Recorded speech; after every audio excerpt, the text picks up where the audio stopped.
बिस्मिल्लाहिर्रहमानिर्रहीम जी दोस्तों, अज का जोड़ा साडा नुस्खा है वो वे जानवरों के हवाले नाल।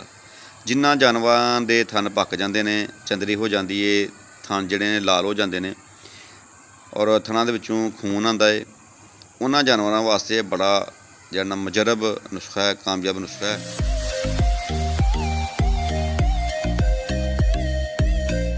बड़े दोस्तों की फरमाइश से यह नुस्खा तुहानूं मैं दस रहा वां। तो दोस्तों तुसां करना की है, जदों जानवर के थन पक जाते हैं, खाओ मझ है, गां है, बकरी है, तो उन्होंने थना चों जो खून आता है, तो तुसां करना की है, सब तो पहले जीरी काली लैनी 50 ग्राम, हसबे जरूरत सारिया चीज़ां तुहां बराबर बदल लैनियां ने। जीरी 50 ग्राम ले लो, कालियां मरचां 50 ग्राम लो, तो देसी अजवैन इन्हां नूं कुट लैना अच्छे तरीके नाल। कुट के इहदे उत्ते तुसां सूरत फातिहा पढ़नी है, बमय बिस्मिल्ला, फिर उस बाद सूरत फील पढ़नी है 21 दफ़ा बगैर बिस्मिल्ला दे, पढ़ के दम कर देना। इन्हां तिन्नां चीज़ां दे विच तुसां हसबे जरूरत गुड़ जिहड़ा वो शामिल कर लेना, छोटी छोटियां गोलियां बना लैनियां ने। रात को जो तुहां पट्ठे जानवरां नूं खिलाने ने, उस तो बाद तुसां जिहड़ा जो पिछे करके बन देना किले उत्ते, ते यह गोली एक जिहड़ी ना तुसां दे देनी है।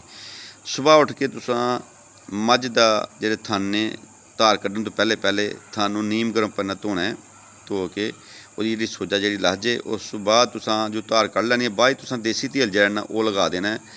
देसी तेल लगाने तो बाद जानवर नूं खुश्क जगह ते बनो। इंशाअल्लाह हफ्ते दे विच जिहड़ा ना जिहड़े जानवर दे जिहड़े थन खुल जाणगे, और सोजा भी खत्म हो जाएगी, चंदरी खत्म हो जाएगी।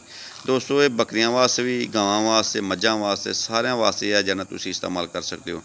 तो दोस्तों नाल साडे देसी हिकमत टिप्स चैनल नूं सबसक्राइब करो, लाइक करो, शेयर करो, तो बैल आइकन लाजम प्रेस करो, वीडियो का नोटिफिकेशन तुहाडे तक पहुँच सके।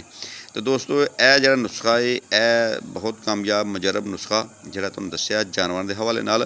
खा जानवर नूं जिन्नी मर्जी चंदरी होई दे, जानवर के थन सुजे दे होण, यह तुसीं जिहड़ा लाजमी जिहड़ा इनू इस्तेमाल करो, इंशाअल्लाह जानवर के थन खुल जाणगे।